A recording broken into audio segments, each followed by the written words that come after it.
Kita beralih ke informasi pertama. Saudara, dalam rangka memperingati Maulid Nabi Muhammad SAW, Yayasan Syah Hamad Cabang Aceh membagikan makanan gratis kepada para pengguna jalan Muhammad Jam Banda Aceh Kamis pagi. Pembagian makanan ini sebagai ungkapan rasa syukur atas kelahiran Muhammad SAW.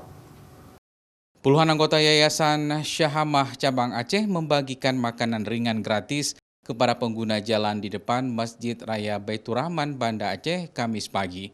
Pembagian makanan ini sebagai ungkapan rasa syukur atas kelahiran Nabi Muhammad Sallallahu Alaihi Wasallam.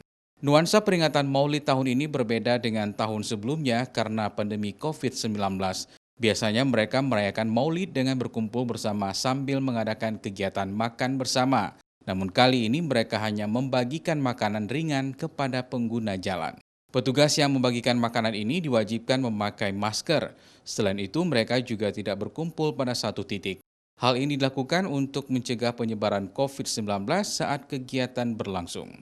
Untuk mewujudkan rasa syukur kita pada Allah Subhanahu wa taala atas terlahirnya manusia yang paling mulia, makhluk yang paling mulia, baginda Rasulullah Muhammad SAW. Karena kondisi COVID, maka kami membatasi jumlah yang ikut serta yang pada tahun sebelumnya bisa mencapai 300 orang. Tetapi tahun ini kita batasi sampai 97 orang kurang lebih. Pembagian makanan dalam rangka peringatan hari kelahiran Nabi ini dilakukan di sejumlah lokasi di Banda Aceh oleh Yayasan Syahamah. Walau berbeda dengan tahun lalu, perayaan Maulid Nabi tetap dilaksanakan dengan menerapkan protokol kesehatan. Nova Misdayanti, Kompas TV, Banda Aceh.